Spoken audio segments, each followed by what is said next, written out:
hear me well, welcome to our YouTube live. I think we are live only on YouTube today, or we are live on LinkedIn as well. All right, fantastic. So welcome to our YouTube and LinkedIn live. Of course, this is an Ask Me Anything session. I'll be doing this session for about roughly 25 to 30 minutes. First of all, so sorry for joining in a little late. I was just caught up with some other things. So anyways, if you have any questions related to your master's education, your general career guidance, questions about your profiles, what kind of universities to look at, any other general queries that you have, you absolutely can use the comments on YouTube or the comments on LinkedIn to ask your questions, and I will be answering all of them.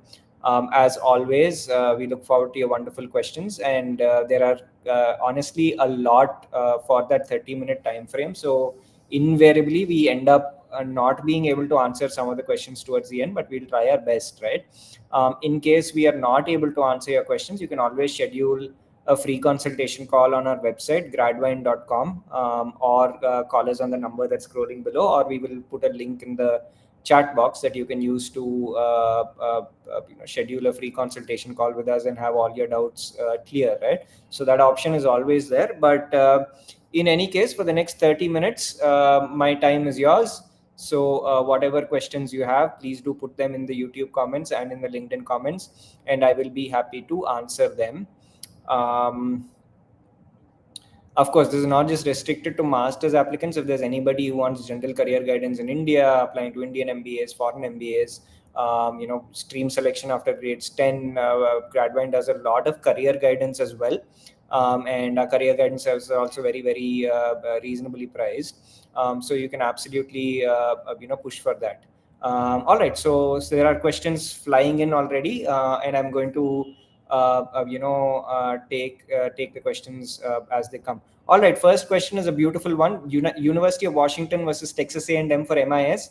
Please give a detailed explanation based on current market. Is it worth spending extra at UWash to earn similar salaries?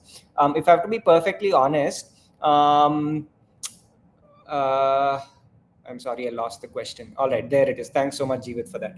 So if I was in your place, I would pick Texas A&M for the MIS program. I know that UWash gives you the locational advantage of being in Seattle. I know that UWash curriculum is very, very well tailored for product management, but purely from a dollar to dollar return on investment perspective, it's very, very hard to beat most programs that are offered by Texas A&M, right? The Texas A&M MIS program is terrific. Everybody who's gone there has done very, very well. The location was also good, though not as good as the University of Washington, because it's so much significantly cheaper. I would pick Texas A&M for the MIS program. Again, we rate University of Washington very, very highly, but for a dollar to dollar comparison, for a return on investment basis, it's very difficult to argue against Texas A&M. So you can go ahead and pick Texas A&M if you've gotten into both of them. That being said, of course, UWash is not a bad option at all. You'll be absolutely fine in terms of ROI there as well. But you might as well end up spending less from your pocket, right? In terms of salaries, very, very similar at this point. So you should be okay. All right, next question. Fall 25 MEM applicant, GPA 8.1, 2 projects, 1 paper, GRE TOEFL yet to take, will graduate in June this year. What are my chances for a top 10 MEM? Suraj, I think a top 10 MEM should be fairly straightforward. I think with similar profiles, we've had pretty much a 100% success record. So everybody with that GPA, typically from a VIT, Manipal, SRM, that level of college, decent enough projects, and I'm hoping you would get a 310 plus on the GRE. We've had a 100% track record of these folks getting into a top 10 MEM program. I think you should push for a top 5 as well. It's not out of reach. We've seen several profiles like this year after year make it, right? Including this year and the year before. In fact, at Duke, we had over 40 applicants get in. And I can safely say that around 15 to 20 of them were, very, very similar profiles. So there's a very good chance at a top 5 as well. So do get started with the process with us. I think you should definitely aim high, plan properly. And if you sign up with us early, you'll be getting the benefit of paying this year's price for next year's service. So come March 31st for MEM, Gradvine will, or any process, Gradvine always increases prices. So we're going to be increasing our pricing there as well. So you can take advantage of this year's pricing. And if you sign up early, you might have the chance of getting me doing your shortlist for you personally as well, right? That's the advantage of starting early. We have a little bit more free time, and you get the best of the best, right? Not that if you sign up later you don't, but you might as well pay less and take advantage of using the service for a longer time and get access to most people on the team, right? So I definitely recommend you get started. I think you should aim well for a pretty good university. Schedule your free consultation now and get started with us. All right. I haven't received any Dartmouth MEM interview invite. How many people from Gradvine got MEM invite from Dartmouth? We got a few MEM invites already, but out of them, 4 of them were not Indian. There was, one European candidate, 2 candidates from Europe, 1 candidate from Latin America, and it was another candidate, I believe. From one of the Latin American countries itself. In terms of Indian students, we've had again 7 to 8 interview calls pretty much. Vast majority of them being women. Dartmouth again proving to be extremely holistic, a little unpredictable in terms of how they evaluate applications, because the people who got interview calls this year had backlogs, right? Which was very, very surprising. Never happens usually. But interview calls are coming in for Dartmouth. But see, it is still very, very early.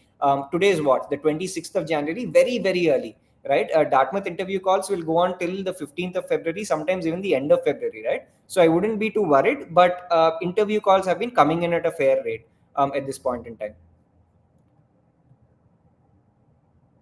All right.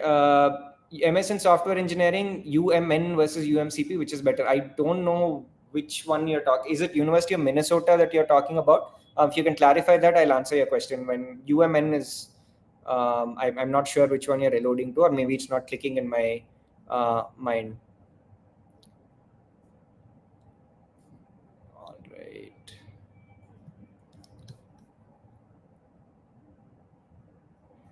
All right, I got admission in information technology from ASU, computer science at Texas Tech, and data science from University of North Texas, I'm assuming. I also have a limited budget. To be very honest, from either of these programs, IT, computer science, data science, in terms of job opportunities, you have to be you'll be absolutely fine. Overall, I would say in terms of a safe bet, in terms of career trajectories that I've seen, I would always pick the IT program from Arizona State. Very, very solid career outcomes. And I would say in terms of reputation, it's a level above the other two as well.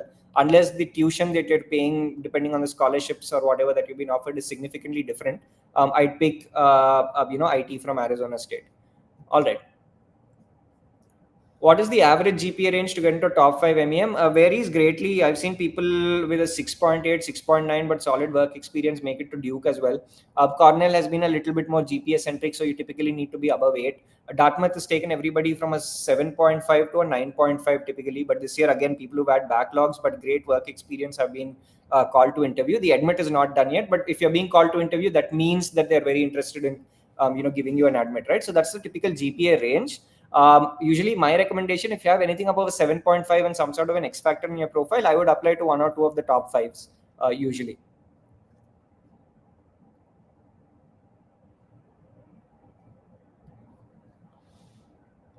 All right, my interviewer has reached out to me. I sent her an email confirming one of the time slots. She hasn't confirmed or sent a Zoom link. Just send a reminder, my friend. It's absolutely fine. Copy the admissions committee so that they know that if there's a separate admissions email ID that you're trying to communicate with your interviewer, so that they can step in and maybe sort it out for you. People have gotten into Dartmouth MEM interview. How did you see any commonality in their profile? I know they choose diverse people. No commonality. That's the problem with Dartmouth. They just look at some X factor that stands out. I think every single person who got that interview call had something good in their profile, right? Even though the GPAs may be lower, their work experience was great, very diverse. There was some sort of social impact in some of their profiles. The others who got in international candidates, obviously Dartmouth has a tendency to look for diversity in their class, and the competition coming in from the European and Latin American and South American geographies is not as high as, say, Indian candidates, who are a vast majority. So diversity is something that they look for.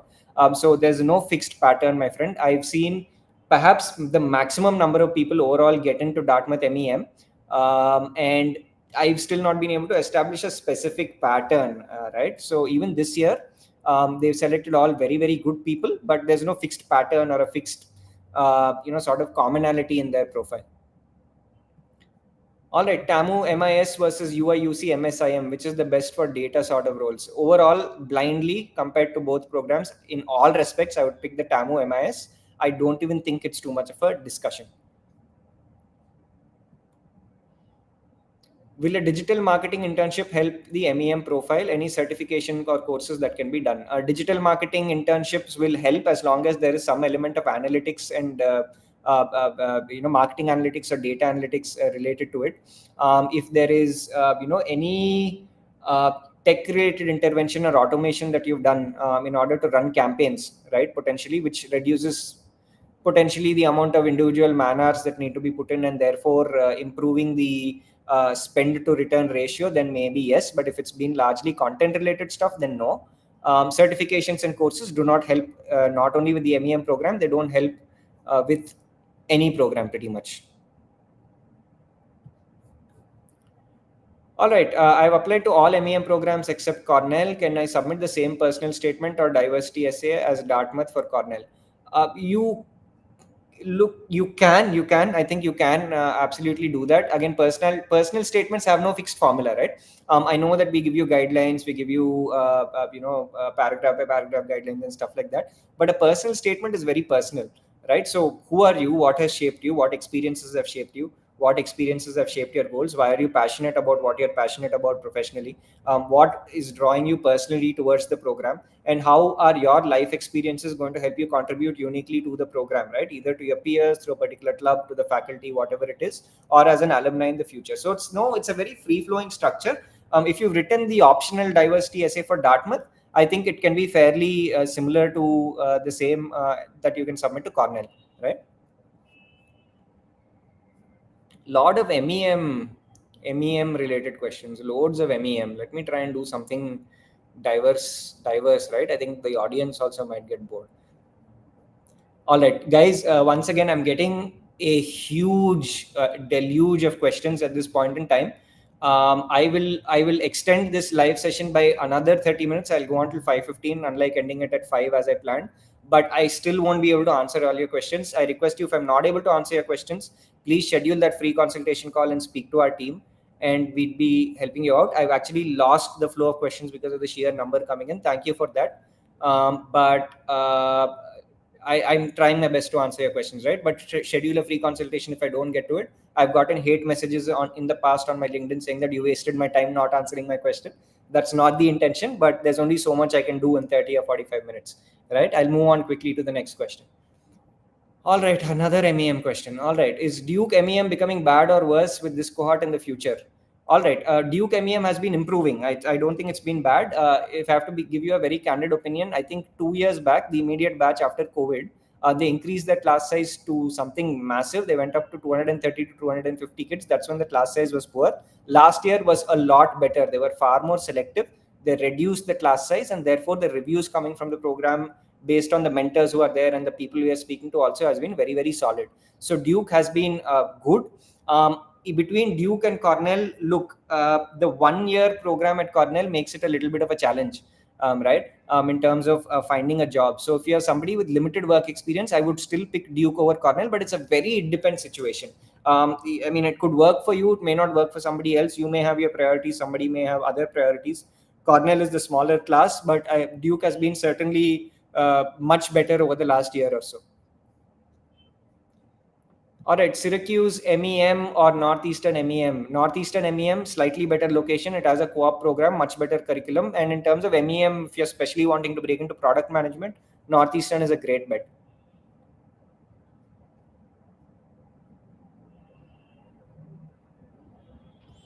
All right, is UCSB, University of California at Santa Barbara, I'm assuming, MEM. It's called a Master of Technology Management. Is it ambitious or a moderate one? I don't know your profile, so I can't say. I would apply to UCSB with caution because it's only a 9-month program at a fairly new program as well. There are better programs that you should be looking at. Don't get too carried away by the California location.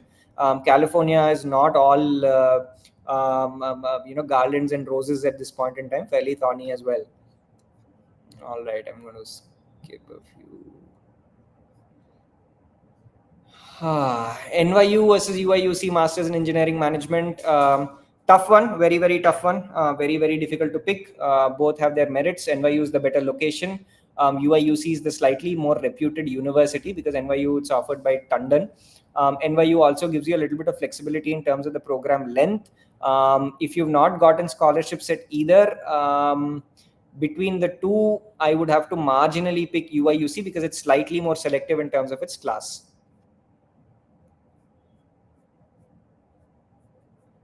All right, I've lost the questions because of the numbers. Just bear with me as I scroll. Let me take a question from a different person.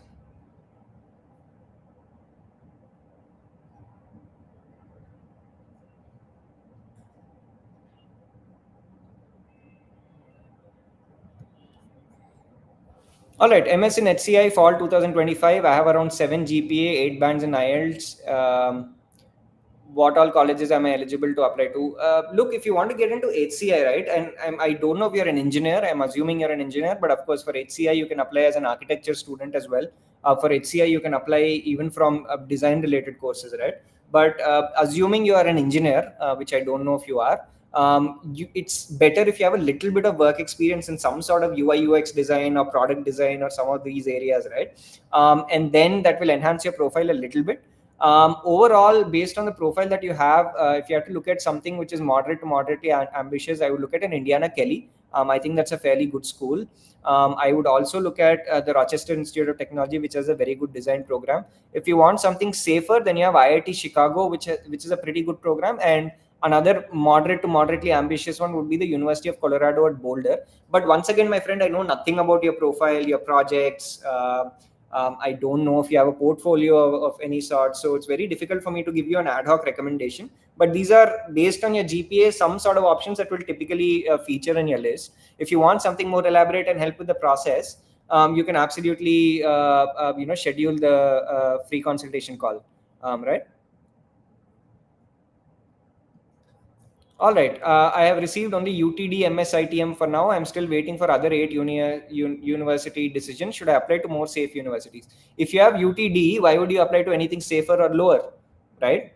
You don't want to go anything below that. If anything, you can apply to something more ambitious. But look, it's still January, guys. I know decisions are coming in, and we are guilty of doing our own marketing where we put admits every day. It's still very early in the season. Admissions decisions typically come only in Feb end or middle of March, sometimes even April first week. So you're still very, very early. I wouldn't apply to more, right? If you have UTD, definitely don't apply to more safe universities.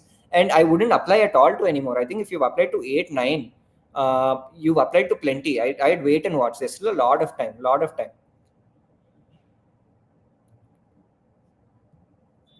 All right, I got a 10K scholarship for NYU, waiting for UIUC scholarship mail. I would pick based on where you're spending less. Honestly, these two courses are so closely tied.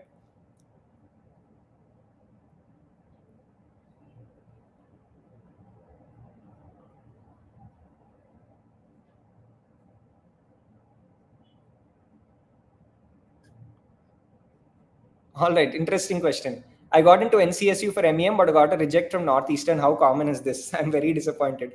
Why are you disappointed? You got into a better school, so you're in a good spot.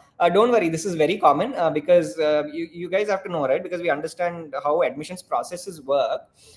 There is a factor known as attrition rate, right? What is attrition rate means? Like the universities calculate depending on the number of admissions offers they're giving, right? Say they give an admit to 10 people, how many people are actually joining the college? Is it 5, right? So Northeastern's attrition rate was very high in previous years because they were giving even the best 9-pointers, admits for their MEM, and only 20 to 30% of them were joining. So now if the profile is deemed to be good or so good that they know that this person's probably not going to join because they get an idea, right? Over experience, they're just rejecting them straight away. I've had plenty of people who got rejected from Northeastern, but got into Indiana Kelly, got into UIUC, got into NCSU.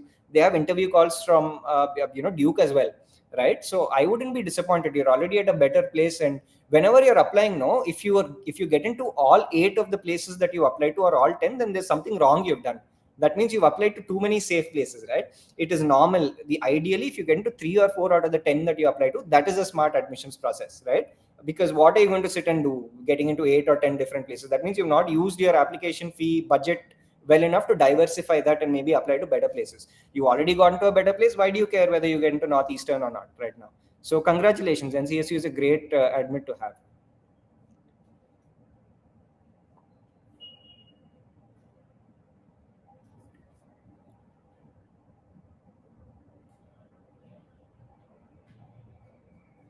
All right, I think we are having our first arguments in the comments. I think that's a medal of achievement for us, Jeevit. I think our YouTube channel is working.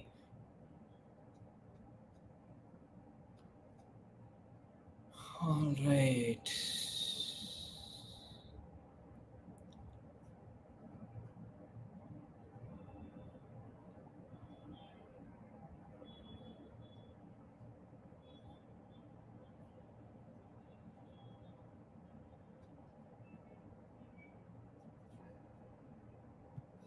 All right. I got admits from Purdue, UCSD, 20K scholarship. Okay. Boston University, 6K scholarship. I'm more inclined towards Purdue. What are your thoughts about the same?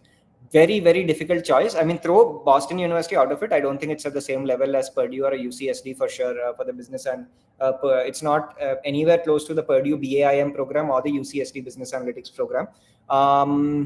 Look, whichever is working out to be cheaper. Usually Purdue is far cheaper than UCSD, but UCSD, the scholarship is significant, right? So whichever is working out cheaper, you can join that particular program. Both are great in terms of reputations. They're pretty much on par. UCSD is the slightly better location in terms of the location, of San Diego, Los Angeles. That belt is a great place for hiring at this point in time. So whichever is working out cheaper, you can join that. Whichever curriculum you enjoy more, you can join that. Very, very difficult to separate the two. You can't go wrong with either, right?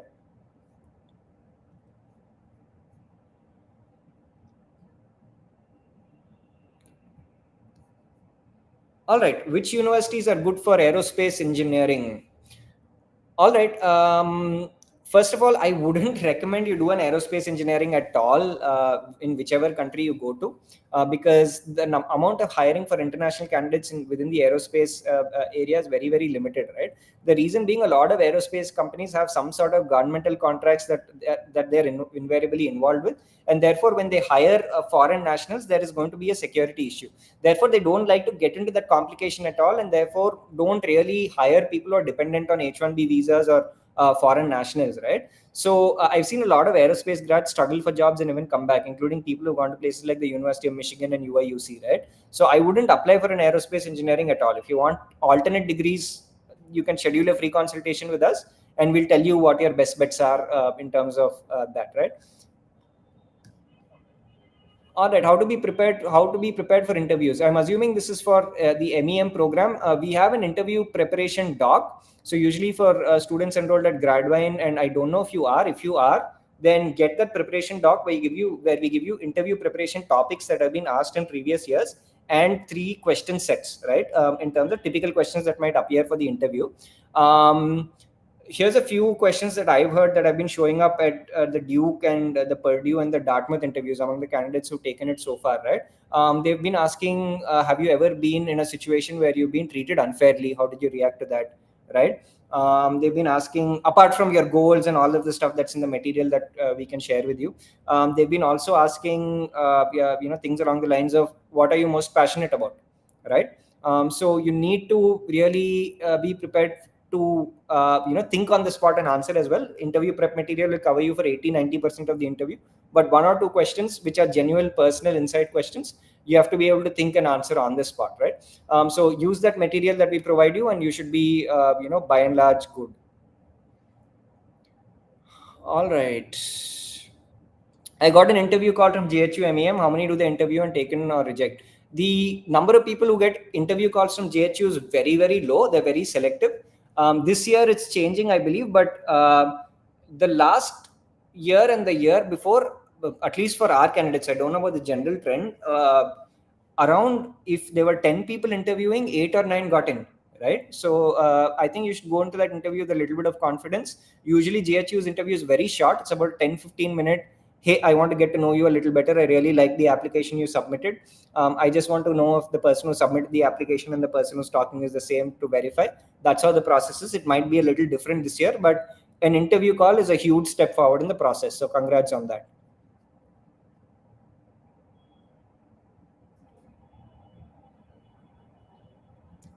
All right, the questions come in. MS in software engineering at Minnesota versus Maryland College Park, which is better?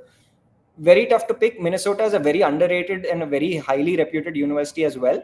But I would perhaps pick the University of Maryland College Park because the locational advantage is slightly better. In the Washington, D.C., Baltimore, National Capital, Tri-State area, job opportunities are pretty decent, right? So I would maybe marginally pick a University of Maryland College Park. All right, I'm in third year of BE in AI, sixth semester, planning for fall 25. When should I plan GRE and IELTS? So I'll give you the timeline real quickly for everybody planning fall 25. But if you want a detailed explanation, there is a YouTube video on our channel, which has done fairly well. I think 25-30K views. So thank you for that, where I'm explaining timelines in great detail. I think Jeevit will put the link to that video, so check that out. But to give you a little bit of an idea, all of your deadlines, if you're applying for CS courses or MEM or anything, typically deadlines are set by November 15th of this year. You have to finish your applications. So let's work backwards. If you have to finish it by November 15th, you need about 2 to 2.5 months to work on your application material. So the latest you start with your application material, the absolute latest, is the first week of August. Let's work backwards at that as well. If you have to start with your application materials, you have to finish your GRE, obviously by the 1st of August or the 15th of August latest, right? So I cannot give you a direct 1 month, 2 month timeline because I recommend multiple attempts of the GRE always, right? At least 2 attempts. If you feel the need, maybe even 3 attempts is recommended to, right? So you should absolutely start your GRE prep by sometime in February, March. Give your first attempt maybe in May or June. Second attempt sometime in July or August, and be done with it. Third attempt, if you want to give later, you have a little bit of time before November 15th where you're juggling your applications and your score. But your prep should start now. Your first attempt should be around April, May. Your second attempt should be between May and June. If required, a third attempt, you can see at that point, right? But you need to start doing it right away. One big mistake, the common pitfall that I see people making year after year after year, is that they don't evaluate universities, they don't do their shortlist, or don't at least have a target set of universities in hand before they write the GRE. Understand that the GRE is not an entrance exam, right? It is a requisite in the application. The chances of you getting in are largely more dictated by your GPA, your technical projects, your internships, or your work experience, if you have any. So a fairly reliable shortlist can be brought out so that you understand what are the target GRE scores you need to get based on the universities you should be eligible for based on your profile. So get your university shortlist started as soon as possible so that you have a blueprint ready saying that these are the 10 schools, this is the IELTS cutoff, this is the GRE score that I need, and you're preparing with the university in mind. You should never ever, in a study abroad process, wait for the GRE to be done and then decide based on this GRE score I'm going to apply there, right? Where you get in is a function of the rest of your profile. On the basis of that, you figure out a target GRE score. If your GPA is very good, I've seen people with a 310 to 315 on the GRE also crack top 5 and top 10 admits for CS, for MEM, for a variety of different courses, right? So get your university shortlist and your planning started ASAP.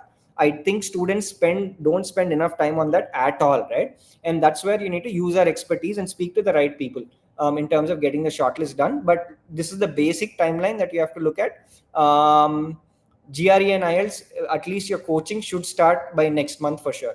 Not IELTS, but at least the GRE. The second thing, maybe you won't even need to give the IELTS or the TOEFL. You can give the Duolingo, which is a cheaper exam that you can take at home, where score reporting is free. If all the universities that have been shortlisted for you are taking a Duolingo score, right? So that's why don't blindly just write exams without knowing what and where you're going to apply for, right? So shortlist first, and then you figure out the requirements around it.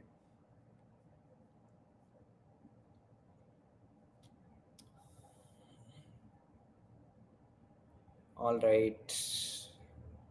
I think one long answer, and then we have a backlog of questions.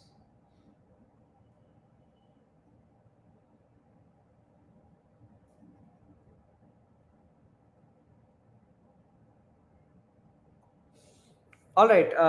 In my final year of engineering, aiming to get into MEM fall 24 intake, what are my chances if I apply next month? Look, it depends on the university. Like if you're applying to something like a UIUC, it's okay to apply round 3 because the attrition rates are high. That means the people may say no to the admit. If it's something like Duke, they fill up 80-90% of their class in the first round. And then it's very rare for somebody to say no to Duke. So therefore your chances in round 2 are very limited. But if you're applying to something like NCSU March 1st deadline, then if you apply by the middle of February, you still have a chance, because they've been giving admits slowly and steadily, from December onwards. So really depends on the profile, the kind of universities that you're targeting. The other thing that I would like to tell you, MEM aspirants, is especially for you who is thinking about it late, right? Spring is not really an option for you, because the number of MEM programs offering a spring intake has fallen greatly. Earlier, Duke used to offer it, Cornell used to offer it, Purdue used to offer it, but now I believe only Purdue offers it, right? So the top programs, essentially, there's no spring. So it's this fall or that fall. So I think it would be prudent to give at least fall 24 a choice or a chance, because if you get into even one university and you want to try for something better, you can defer this admit by a year, use it like an insurance policy, knowing that you have an admit in hand, and apply to the only ambitious places in the 25 intake instead of starting from scratch for 25. But that again is advice I'm giving you without knowing your case, your circumstances, right? Some students come and tell me I have to go this year because these are the plans I have with my family and my life in future, right? Some other students say that no, I'm willing to wait because my family will only send me if I have to go to a top tier university, right? So many different things. That's the kind of personalized consultation you get on that free consultation call. So that is my generic advice. Without knowing anything about you, that you should apply for 24 and give it a shot to specific places. But if you want more tailored advice that suits your needs specifically, schedule that free consultation and we'll give you an unbiased answer. We tell people don't apply all the time, right? Because it doesn't make sense for them. Don't worry, we won't try and sell to you. If you wish to apply, 100% enroll with us. But we won't give you wrong advice with the aim of selling you something.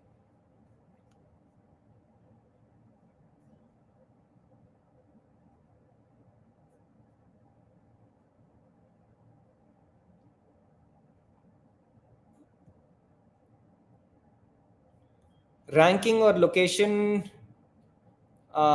which should be the priority? To be very honest, beyond a point, the rank of the university does not matter, right? And what rankings are you following? If you're following QS or Times, it doesn't make any difference, because they don't take job opportunities or return on investment into a consideration at all, right? And they rank universities, randomly from all over the world. Even if you're using US News, they don't take the job opportunities for international candidates as a metric. They take research outcome as a metric, right? So ranking does not matter. Now, Gradvine puts out rankings as well, but these are exclusively tailored for Indian students based on the kinds of jobs they're getting, how much they spent, and how much they're earning, and the return on investment.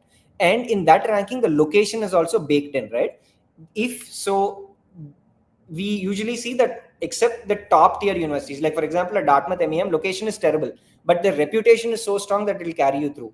Apart from those really elite or top tier schools, the location becomes far, far more important, right? Overall, like for example, even for a computer science, unless you get into something like a Georgia Tech or any of the top 20s, like a Texas A&M or a Purdue, which is not in a great location but is excellent for a CS program, right? Unless you are talking about those, if you are comparing between something like a San Jose State, for example, and something like a Penn State, then I would pick San Jose State, even though Penn State is the better university, because the location in the Bay Area is great for computer science jobs. So it's an it depends answer. But because I remember your last question, you're talking about Texas Tech and the likes of that. For you, the location does become fairly important for sure.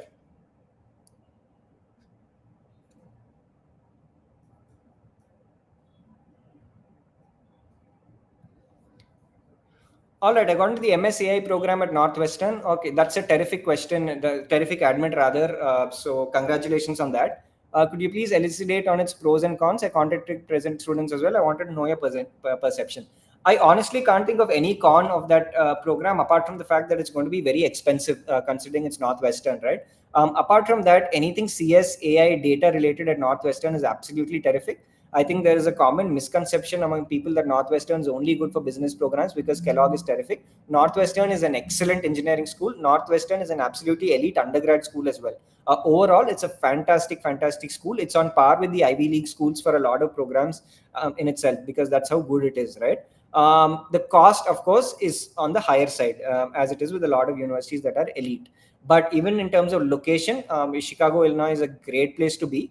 So I don't think you can go wrong at all with the MSAI program at Northwestern. Of course, you have to loosen your purse strings a little bit, and that's going to be stressful when you're spending so much. But trust me, in terms of return on investment, especially since it's the artificial intelligence program, you'll have no problem whatsoever. I would go along happily, unless, of course, you have other admits that you want to evaluate and discuss, right?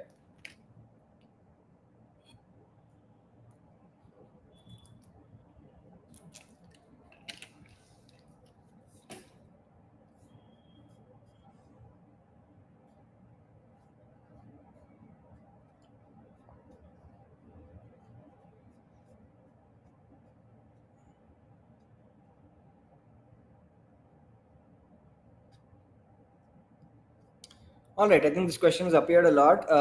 3 years of work experience, 2 as a research engineer in robotics, 1 year as a research assistant at IIIT Hyderabad. Oh, great! IIIT Hyderabad has some great work going on, within robotics. I think there's a company called Swayat Robotics based out of that or something. I don't know if you work there, but that's great. GRE 319. What could be the best colleges? Direct PhD possibility. Okay. So to be very honest, right, robotics programs, apart from the GPA, they value your work experience and your research experience far more, dearly, right? So if you really have 3 years of work experience, out of which 2 years are as a research engineer, I think you can target some really, really good universities. Specific names, I don't want to give because robotics is not really my area of expertise as much. Direct PhD is a possibility, but do you even want to do that if your idea is to get into a job later on? If you want to get into a job later on, then just getting done with your MS in a year and a half is the best bet, because your ROI within robotics is going to be solid, right? Direct PhD may be a possibility, but I think you should apply for thesis track master's programs instead, because the PhD is a huge commitment, right? Overall, specific universities, you can do one thing, schedule a free consultation with my team, and then we will ask them to schedule a consultation with Suraj, who's my co-founder, because he understands these robotics programs inside out. And because your profile is seemingly very, very well tailored to a robotics program, I think you need to go into the depth of the ROI of each program, and then we'll give you a few suggestions in terms of how you can target specific universities, and then if you need help with the application process post that, we absolutely help you out. But yeah, I'm sorry I can't give you specific names, because I don't want to throw ill-informed names at you, but on that consultation I'm sure you'll get a great bit of advice. But again, these programs maybe won't be as GPA centric as a traditional CS.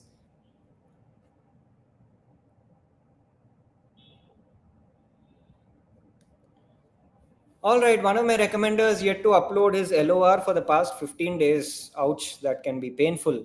My application is yet to be submitted within this. Would like to know within how many days LOR needs to be uploaded. I hope you've submitted your application first of all and paid the fee, because that is independent, right? Completely independent of the LOR being uploaded. Usually they're okay if your LOR is uploaded maybe a week to 10 days after the deadline, right? But beyond that, I wouldn't stretch. I would push the recommender to upload the LOR sooner. A week to 10 days after the deadline, by and large, should be okay. But don't wait to submit your application because of that, right? Once you submit your application, then it's very difficult after you paid the fee for the university to disqualify it, right? Because then they know that students will create an issue and stuff like that. So submit the application, pay the fee, and after that, if the recommender uploads it even a week to 10 days after deadline, you should be okay.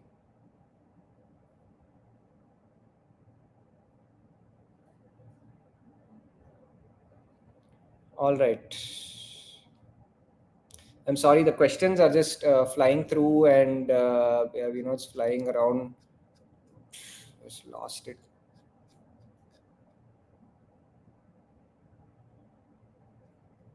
All right, I just picked a random one. Sorry about that. How many years of work experience is considered ideal for getting an MEM admit in German universities? First of all, I wouldn't do MEM in Germany. MEM is a very American concept. The reason why an MEM program came into existence is because there needed to be a management program which took advantage of the STEM extension. That's the only reason why an engineering management program came in, right? Of course, now MIMs are STEM, marketing programs are STEM, MBAs are STEM. So people over the last 4-5 years, universities are smartened up and they're using loopholes in the process to get the STEM designation for their program, right? That being said, there's a strong MEM ethos in the US. I wouldn't recommend you do an MEM in Germany at all, because it doesn't give you that much of a significant advantage. If you're going to Germany, do more of an industrial engineering or a general mechanical engineering or a operations and supply chain sort of degree, because there are not going to be too many options in Germany, right? If you really want to look at Europe, look at Ireland and the Netherlands instead. In terms of work experience, no MEM program has a hard prerequisite for work experience by and large.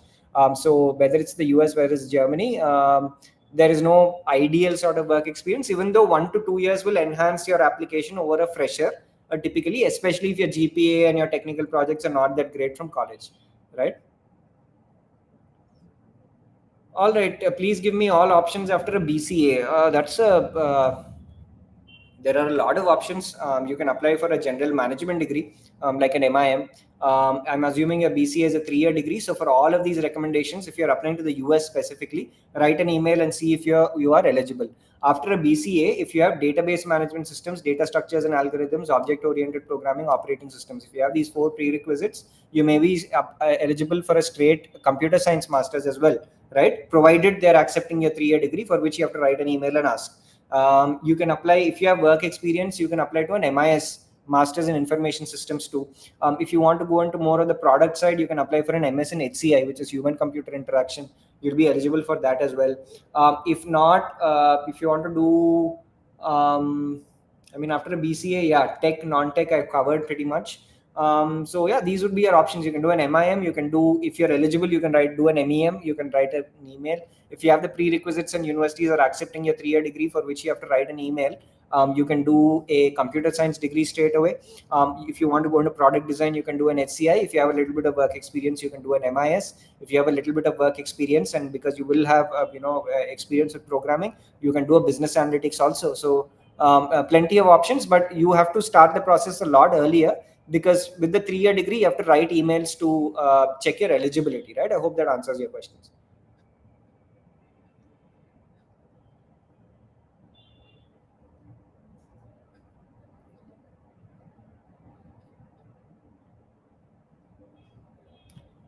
All right. I've applied to Duke, Purdue, Northeastern, Dartmouth, and UIUC. What are the chances of getting into college with an IELTS 6.5, GPA 3.68, 3 research papers, 1 book published, and 3 internships? That's a lot of work. You will have a chance. You'll have a chance at Duke. You'll have a chance at Purdue. Northeastern should be fairly safe. Again, the IELTS. Again, I hope you checked your IELTS cutoffs. It's impossible for me to remember the cutoff of every university. But if you are below the sectional cutoff or the overall cutoff at any of these universities, then it's going to be difficult getting in, right? Because they're strict about that. But with that GPA, I'm assuming you're going GRE optional because you've not mentioned it. I think you'll have a chance at all of these programs. Northeastern, UIUC should be far more reliable, and you should be fairly hopeful. Duke, maybe little less hope, but good to be hopeful for that as well. Purdue is a little more selective than Duke, interestingly, right? Because Purdue is a smaller class, even though you can't say Purdue is better than Duke or whatever, depends on what kind of curriculum you want. And Dartmouth, like I've said at the early part of this live, I don't know if you missed it, has been so diverse in terms of the kind of people they've been interviewing this year. It's very, very hard to put a finger on the pattern they're going for, right? So I think that's a fairly decent mix of universities you applied to. Now all you can do is wait and watch.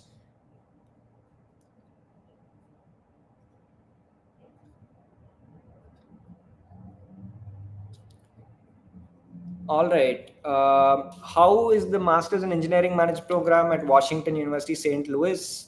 Is it worth spending the money? 100% worth spending the money. I don't think there's going to be a return on investment issue with it as much. But I don't have any context about your profile, right? Like whenever I answer these questions, I sort of think, yeah, there are better universities than Washington, St. Louis, sure. But will you be able to get into them based on your profile? Then I will be able to tell you whether it's worth applying to or worth spending the money for your profile, right? If that's the only university you've gotten into, then I would go, right? It's not a university which I would say is a tie-up university, it's bad or anything of that sort. Washington St. Louis is a very, very good school. But I can think of at least 10 to 12 engineering management programs, if not more, that are better than it in terms of an ROI perspective. But do you have the profile to get into that? I do not know, because there is no context, right? Is it purely worth spending the money? Is your return on investment safe? Yes. Is it worth it for you? Can you do something better? I don't know without context, right? So schedule that consultation and we'll be able to make that really fair evaluation on that, right? All right. Views on UT Austin's Information Studies program. I don't know if you're talking about the MSITM or it's rather the MSIS, sorry. Yeah, MSIS. That's what I'm assuming you're studying. Very, very good program. One of the very best. I honestly, nothing wrong. Anything UT Austin offers is great except the engineering management program, which is a part-time program. But UT Austin MSIS is a fantastic program overall. UT Austin is known as a public IV. So in terms of reputation, it's spotless. Its engineering school is excellent. Its business analytics and MSIS programs are also brilliant, right? So I don't think you can go wrong with it. UT Austin is one of those universities, and the IS program is such, right?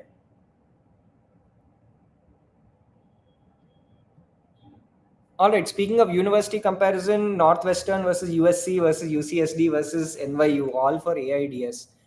Did you get into NYU for the data science program? If you did, it's a terrific bet. It's one of the best data science programs out there.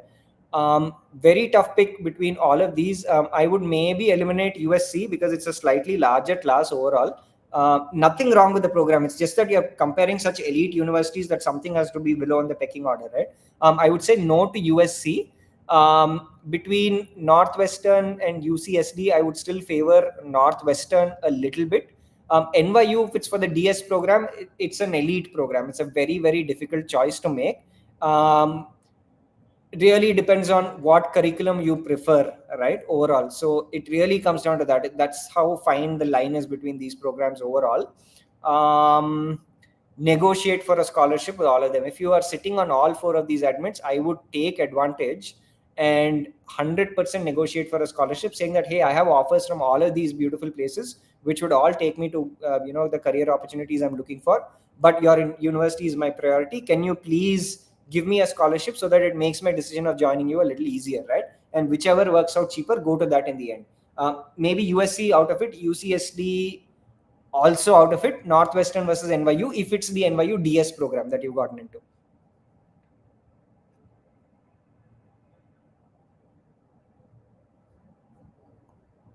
All right. I really wanted to express my gratitude to you and your team. Thanks for your content. Received top admissions. I followed your fall 24 timeline perfectly. Thank you. I'm glad that you received your admits and the content is useful. What I'm more glad about is that somebody followed the timeline, right? So we put out timeline videos. Nobody follows it. Everybody is submitting the application 1-2 days before the deadline. And my folks right outside the door in our office are sitting till 12:31 in the night editing docs one day before the deadline. But I'm glad you followed the timeline. Congratulations. A master's journey is a once in a lifetime thing. It's probably the last education or degree that you're going to do. And it has to be everything that you've aspired for and more, right? So I'm glad you feel you've got that. Congratulations. And we are glad. We'll keep putting a lot more content, rest assured, over time. All right. What is the best in the USA? MIM or MS? Should we target MIS from best? I'm sorry, I don't. I don't understand the question, my friend. If you can reframe it or schedule a consultation and get clarification, that would be best. I'm so sorry, I couldn't understand what you're looking out for. All right, University of Florida has an IELTS requirement, overall band 7.5. I only have a 7. Could you please rate my chance of getting an admit? If you are below the English proficiency cutoff, it's very difficult for you to get an admit because that usually means a straight rejection, right? So see if they accept a Duolingo and take a quick Duolingo test, or replace the university with something else, right? University of Florida is not a university for most programs at some level that is irreplaceable, right? You will find an alternative which will have a 7 GPA IELTS cutoff. 7.5 is a very high cutoff. Very few universities have it. I would recommend you just replace it if you've not applied yet.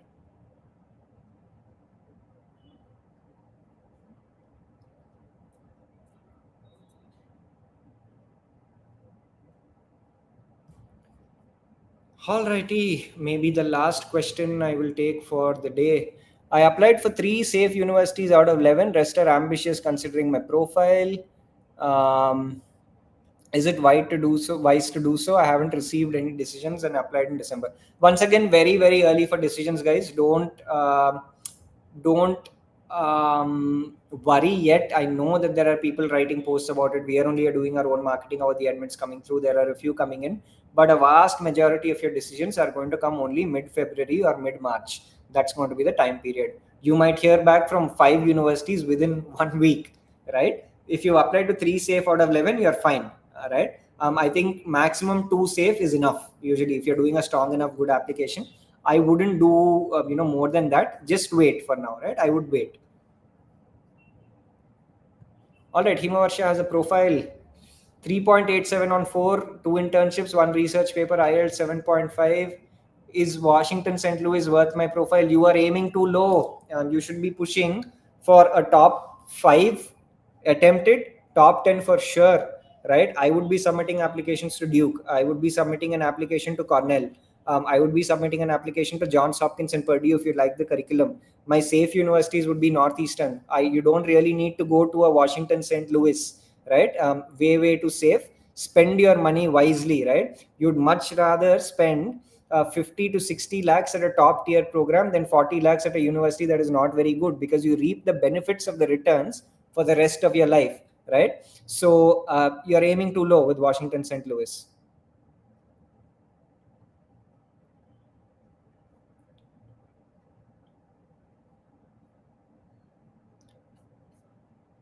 All right, so guys, I'm going to wrap this live up. It was scheduled to be from 4:30 to 5, but it's about 5:25 now. There were too many questions and still plenty that I could not answer because something with the interface very difficult to yeah. Jeevit is put it out there, right? We've received over 300 questions. I'm sure about 150 of them were repeated because people are anxious to get their questions answered. But I know that I skipped a few because I couldn't help it, right? Because of the numbers that have been coming in. Don't worry, I'll be doing these live. So stay subscribed to our YouTube channel and keep following us on LinkedIn. So if you're in either of these platforms, make sure you're cross-subscribing there, because we put unique content on each of these channels and then you won't miss these interactions, right? I plan to do some sort of a live interaction from now every week, right? So I will be here hopefully, maybe not on a Friday specifically, on a Saturday or a Sunday or a Monday. At least once every week and 10 days, I will be live on these channels to answer all of your questions. If you want to schedule a free consultation, you can do that at any point of time. Schedule at a time of your convenience, and on the dot, our person will be on the call giving you the most unbiased advice. I don't think we can make it more convenient than that. So use that opportunity and schedule a free consultation. All of you who are planning to apply to fall, we can fast track the process and help you out now. There's nobody better at fast tracking, accelerating processes to top tier schools. We've done it for years now with enormous success. For those of you who are planning for subsequent intakes, fall 25, spring 25, whatever it is, start early, because you can absolutely take more advantage of your time, right? If it's an MEM, I will do your shortlist for you. If it's a computer science, Suraj, my co-founder, will do your shortlist for you. So if you start early, you're taking advantage of our time, and you're going to be making the most out of the investment that you're making in terms of the service, right? Why do you want to compress everything in a month or 2 months when you can use the service for an entire year for the same price, right? So absolutely, schedule a free consultation, sign up with us, get started early, and we'll be the biggest asset during that master's applications journey, as thousands of students have attested through their testimonials and our past track record. So it was great interacting with you guys, and I hope to come back live to speak with you in the future. But for now, today's live is going to end. Thank you so much for your wonderful questions.